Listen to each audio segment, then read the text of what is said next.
Lei nº 4.320, de 17 de março de 1964. Estatui normas gerais de direito financeiro para a elaboração e controle dos orçamentos e balanços da União, dos Estados, dos municípios e do Distrito Federal. Estatui normas gerais de direito financeiro para a elaboração dos orçamentos e balanços e também para controle dos orçamentos e balanços da União, dos Estados, dos municípios e do Distrito Federal. Esta lei estatui normas gerais de direito financeiro para a elaboração e controle dos orçamentos e balanços da União, dos Estados, dos municípios e do Distrito Federal, de acordo com o disposto no artigo 5º, inciso 15º, letra B, da Constituição Federal de 1946, que dizia o seguinte: compete à União legislar sobre normas gerais de direito financeiro, de seguro e previdência social, de defesa e proteção da saúde e de regime penitenciário. Tratando agora da Lei de Orçamento. A Lei de Orçamento conterá a discriminação da receita e despesa de forma a evidenciar a política econômica financeira e o programa de trabalho do governo, obedecidos os princípios de unidade, universalidade e anualidade.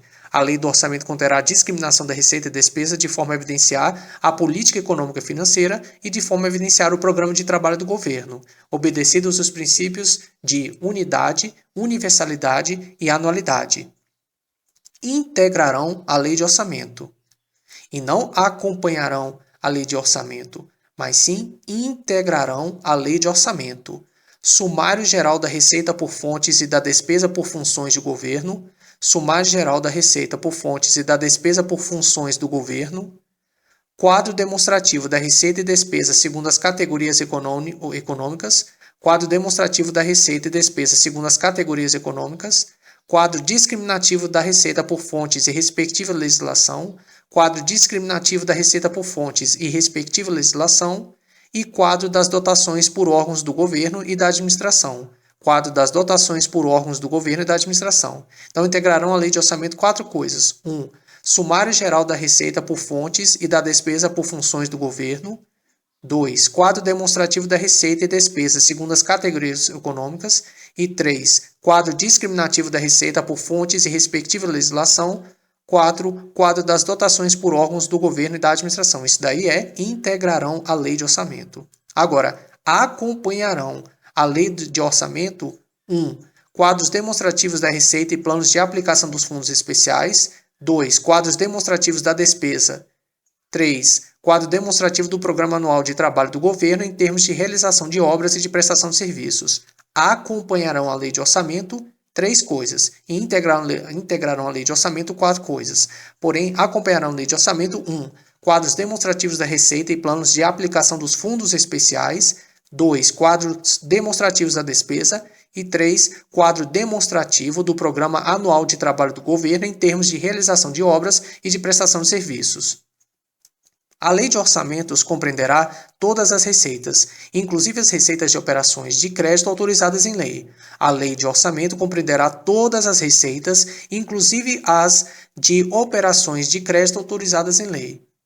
Não se consideram para os fins desse artigo as operações de crédito por antecipação de receita, as emissões de papel-moeda e outras entradas compensatórias no ativo e passivo financeiros. Não se consideram para os fins desse artigo as operações de crédito por antecipação de receita, as emissões de papel-moeda e outras entradas compensatórias no ativo e passivo financeiros.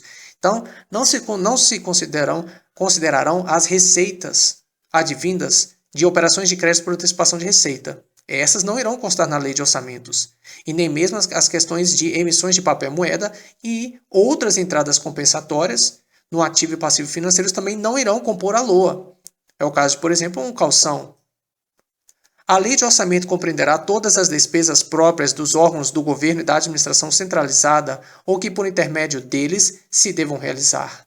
A Lei de Orçamento compreenderá todas as despesas próprias dos órgãos do governo e da administração centralizada ou que, por intermédio deles, se devam realizar. A Lei de Orçamento não consignará dotações globais destinadas a atender indiferentemente às despesas de pessoal, despesa de material, despesa com serviços de terceiros, transferências ou quaisquer outras, ressalvado o disposto no artigo 20 e seu parágrafo único. Então, a Lei de Orçamento não consignará dotações globais destinadas a atender indiferentemente às despesas de pessoal, ou as despesas com material, serviços de terceiros, transferências ou quaisquer outras despesas, ressalvado o disposto no artigo 20 e seu parágrafo parágrafo único, que diz o seguinte: os investimentos serão discriminados na Lei de Orçamento segundo os projetos de obras e de outras aplicações. Os programas especiais de trabalho, que por sua natureza não possam cumprir-se subordinadamente às normas gerais de execução da despesa, poderão ser custeadas por dotações globais classificadas entre as despesas de capital. Então, nesse caso, eu estou tratando dos programas especiais de trabalho. Então, a Lei de Orçamento não consignará dotações globais destinadas a atender indiferentemente a despesas de pessoal, material, serviços de terceiros, transferências ou quaisquer outras, ressalvado esse Programa Especial de Trabalho. Aí sim, a Lei de Orçamento ela poderá consignar a dotação global, destinada a atender indiferentemente essas despesas. Todas as receitas e despesas constarão da Lei de Orçamento pelos seus totais, vedadas quaisquer deduções. Então, esse aqui é o princípio do orçamento bruto. Todas as receitas e despesas constarão da Lei de Orçamento pelos seus totais, vedadas quaisquer deduções. As cotas de receitas que uma entidade pública deva transferir a outra incluir-se-ão como despesa no orçamento da entidade obrigada à transferência e como receita no orçamento da entidade que as deva receber. As cotas de receitas que uma entidade pública deva transferir a outra incluir-se-ão como despesa no orçamento da entidade obrigada à transferência e como receita no orçamento da que as deva receber. Para cumprimento do disposto no parágrafo anterior, que eu acabei de falar da questão das cotas de receitas, o cálculo das cotas terá por base os dados apurados no balanço do exercício anterior àquele exercício em que se elaborar a proposta orçamentária do governo, obrigada à transferência. Para cumprimento dessa questão das cotas de receitas,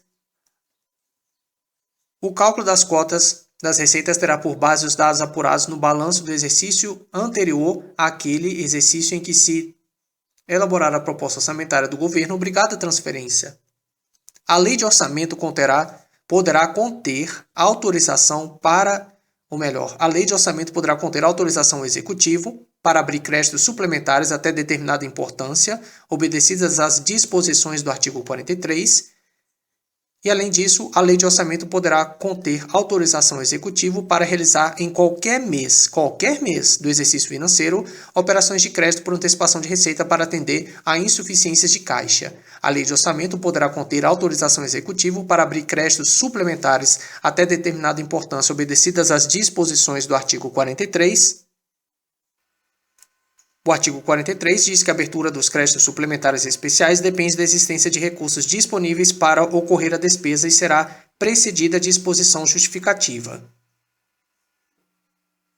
E, além disso, a Lei de Orçamento poderá conter autorização ao Executivo para realizar em qualquer mês do exercício financeiro operações de crédito por antecipação da receita, para atender às insuficiências de caixa. Então, a autorização para realizar operações de crédito por antecipação de receita constarão na LOA. As receitas das operações de crédito por antecipação de receita é que não constarão na LOA. Em casos de déficit, a Lei de Orçamento indicará as fontes de recursos que o Poder Executivo fica autorizado a utilizar para atender a sua cobertura.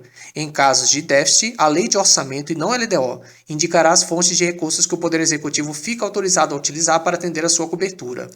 O produto estimado de operações de crédito e de alienação de bens imóveis, não disse imóveis, mas sim bens imóveis, somente se incluirá na receita quando umas e outras forem especificamente autorizadas pelo Poder Legislativo em forma que juridicamente possibilite ao Poder Executivo realizá-las no exercício.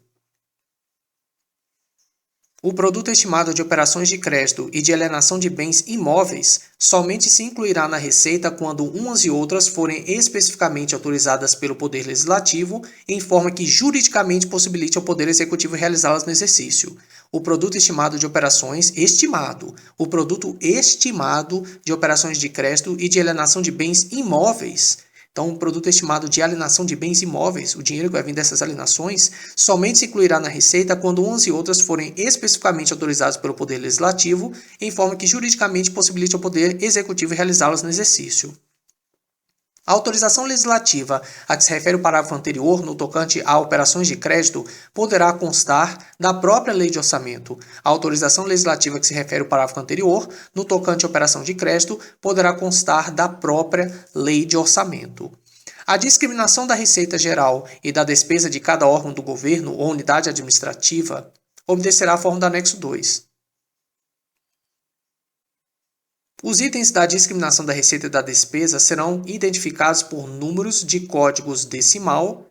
Os itens da discriminação da receita e da despesa serão identificados por números de códigos decimal.